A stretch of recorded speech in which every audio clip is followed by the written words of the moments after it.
Say hello, Wilbur.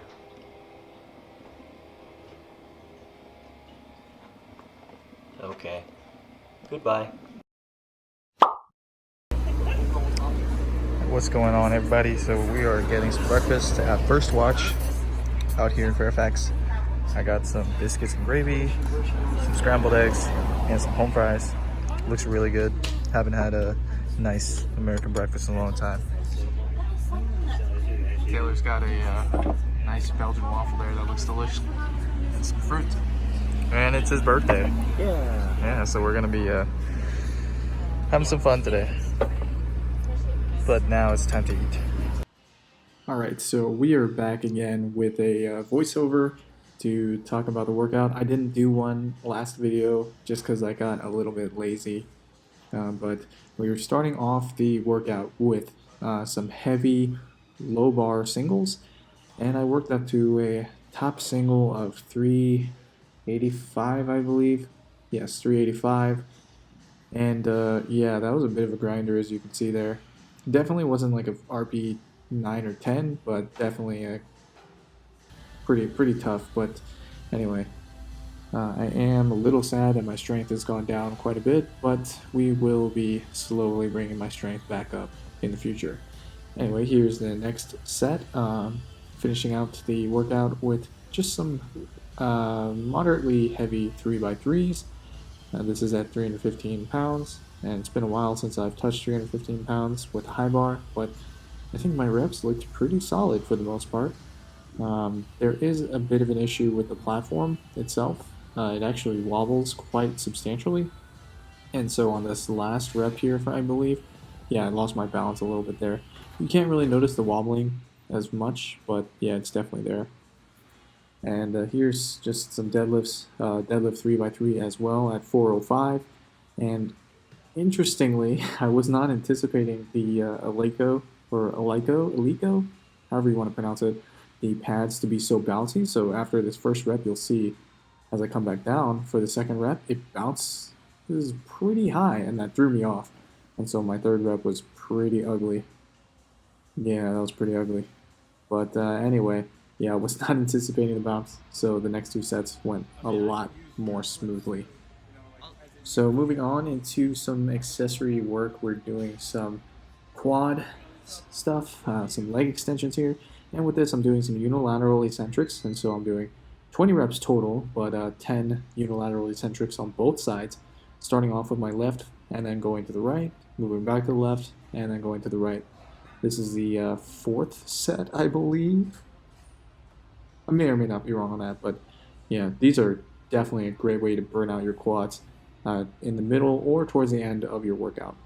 Don't do this kind of stuff at the beginning. Next, we got some hamstring curls, some prone hamstring curls. It's been quite a while since I've done prone hamstring curls, but as you can see, Taylor is demonstrating some great form here, getting the pad all the way up to the glutes, touching the butt, and squeezing the hams and glutes as hard as you can. If you focus on squeezing your glutes, you can actually get a very good contraction, a very good mind-muscle connection to your hamstrings as well. So moving on, we are doing some upper body. So this is a full body Friday, hashtag full body Fridays. And I did some heavy benching here. I think this is 255, if I'm not mistaken. So 255 for doubles, just a ton of doubles. Worked up to really top sets of doubles and then moved on down, but this is all that I recorded. We did do more sets of the bench than just these, but in any case, here you go. So this is actually, oh, I'm sorry, this is my set of 5. Sorry. I did do a set of doubles, and that was at 275. Sorry, totally forgot. It's been a while since this day happened, so my memory's a little bit hazy, but anyway, here's Taylor's set.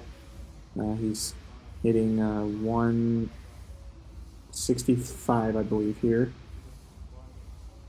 And actually, with this set, I do want to talk about it a little bit. As you may or may not notice, there is a slight circle, like a semicircle, that's happening at the top range of the motion before each and every one of his reps. It's more pronounced towards the beginning of the set, and towards the end, it's not as bad.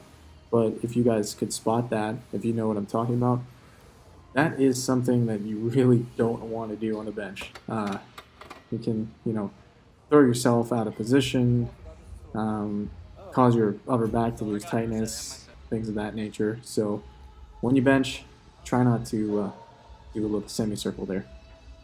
Anyway, next up was some incline dumbbell presses, and we did 4 sets of 10 reps, basically just trying to reach 10 reps.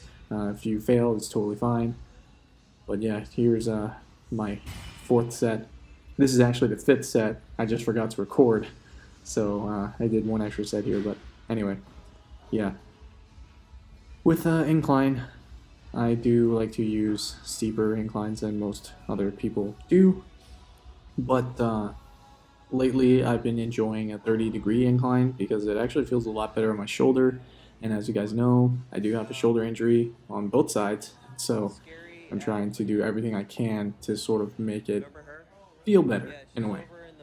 Anyway, to round out the pressing, we're doing some low or not so steep decline. So I don't actually like using the excessive decline benches because I find that it's just too much of a steep angle, and you can really get great lower pec activation by just having it at a slight decline like this. And doing this on the Smith is actually a pretty great way to go about it. As long as you're setting up correctly on the Smith, you won't hurt yourself. And rounding out the chest with some flies. So the last exercise, the Smith press, was 2 sets of 10, and here we have 2 sets of 20 flies, just to get some better horizontal shoulder adduction in to sort of activate those pecs and fire them up. And we are going high to low here, and that's going to help target more of the lower fibers of the pec. But of course, overall, it is just going to target your pec in general. So with this, make sure you go light. This is actually a very difficult thing to do, surprisingly. So don't go too heavy and start swinging it with your body. Really just rely on the strength of your pecs. All right, next up, to sort of begin the back movements, the pulling movements, we got some weighted pull-ups here, and I'm using, I believe, 15 pounds or so, and I'm just really holding it between the legs and going for an AMRAP, just as many reps as possible. It's pretty killer, honestly, hitting pull-ups after you've already hit the rest of your body. I find that once I incorporate pull-ups in the middle of my workout, I just really can't do them. But that was the last set. Passing over the camera here, and you guys get to watch Taylor hit his set. He's also using 15 pounds, so the amount of increase is static. It's exactly the same between the two of us. And yeah, you can just see him repping it out. His pull-ups are a lot better than mine. Or, sorry, chin-ups. Yes. I keep saying pull-ups. I meant chin-ups. Guys, don't hate me. I meant chin-ups. Anyway, weighted chins, doing these just to get that supination and activate the bicep a little bit more.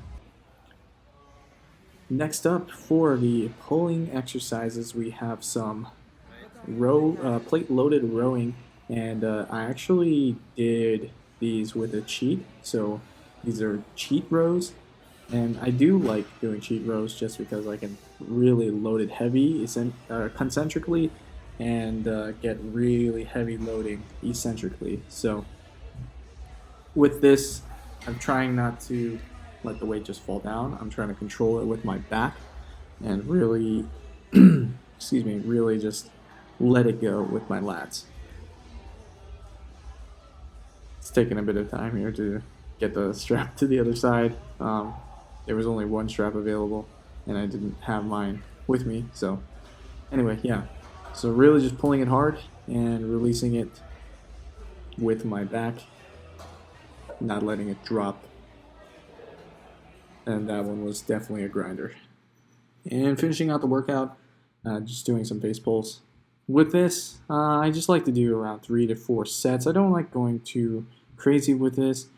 Rep range is typically in the 15 to 20 rep range. I don't really see a point in doing these really heavy, so choosing a weight that you can do 15 to 20 reps is generally the best. But yeah, here, there's just 3 sets, 15 to 20 reps. Pretty easy stuff. Anyway, that's the end of the video. Thanks so much for watching. Make sure to comment, like, subscribe, and I will see you guys in the next one.